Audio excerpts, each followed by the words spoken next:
interface allows users to interact with data which represents alcohol consumption by teenagers between the ages of about 11 and 15, and it covers a period from around 1994 through to 2004. This is in the context when newspapers and the media were representing teenagers as drinking more and more and getting themselves into trouble. So we had news headlines such as "Alcohol fight goes into schools," "Officers swoop on young drinkers," "Young girls drink nearly twice as much alcohol as they did 7 years ago," or "UK hit by booze girls crime wave." And these articles tended to demonize teenagers and not present them in a very positive light.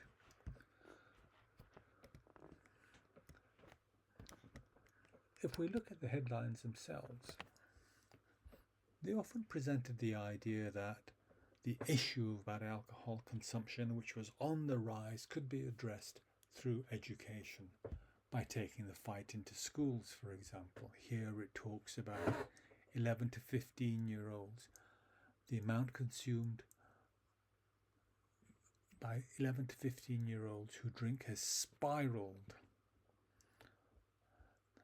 This is twice the amount drunk 10 years ago.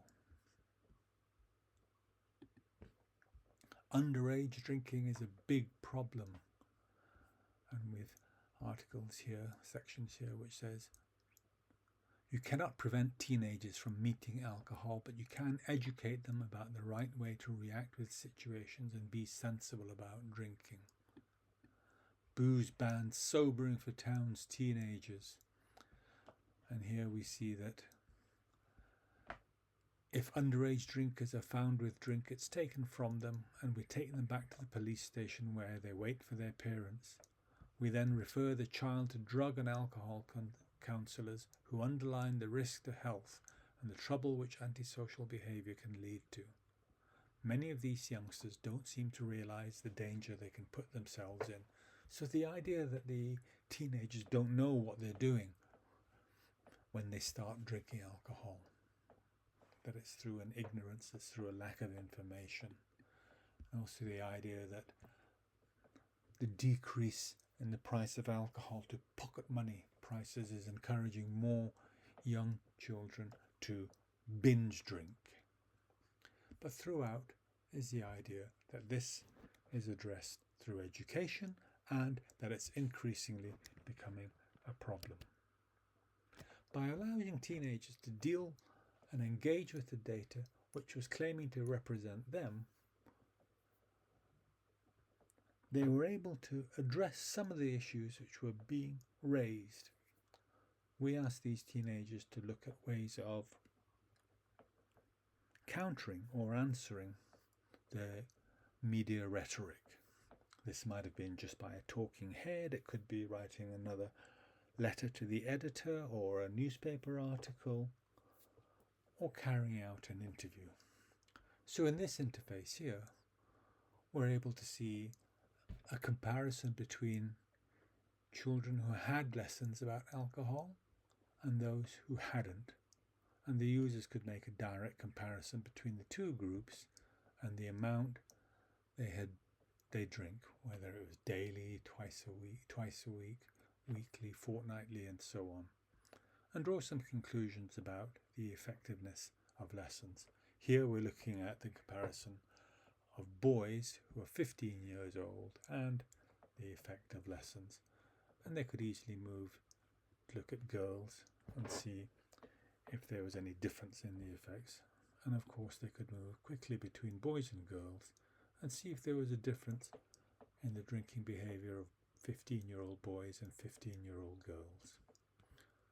Equally, they were able to slide the ages and make comparisons about how the younger children behave with regard to alcohol.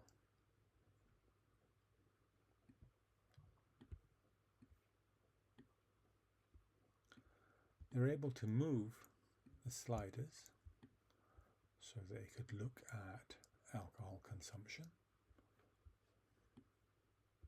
and the difference between boys and girls, the difference between lessons and not. And by moving a different page, they could look at the amount of alcohol drunk by 11 to 15-year-olds within the last week. And here we're having the percentage of 11 to 15-year-olds who drank alcohol.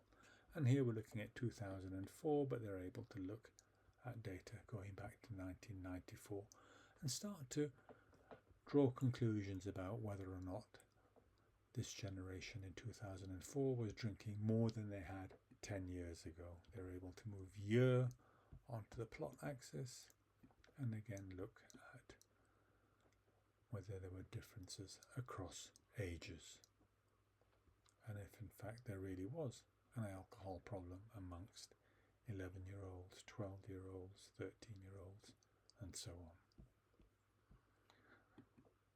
They could look at the frequency of drinking, whether it was more than once a week, once a month, or occasional, and how that had changed over time.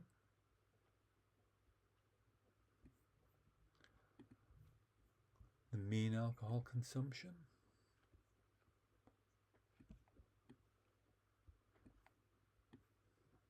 and how that had changed, or the kinds of alcohol being drunk.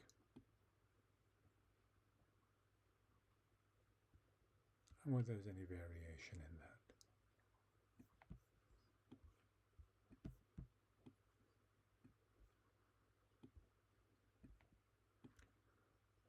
For example, seeing which were the most popular forms of alcohol amongst teenagers.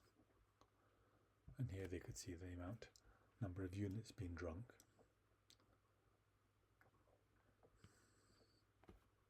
Per week.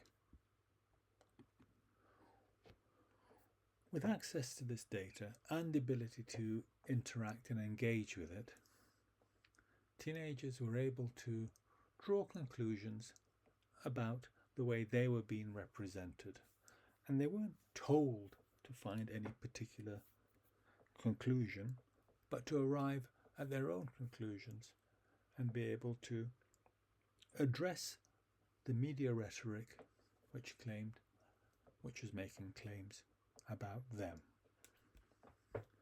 The data, the interface being presented here, isn't necessarily for us to discuss the use of alcohol amongst teenagers.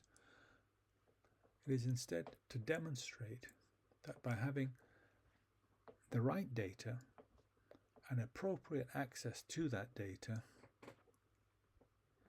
young people are able to engage with complex data in ways which are meaningful and authentic.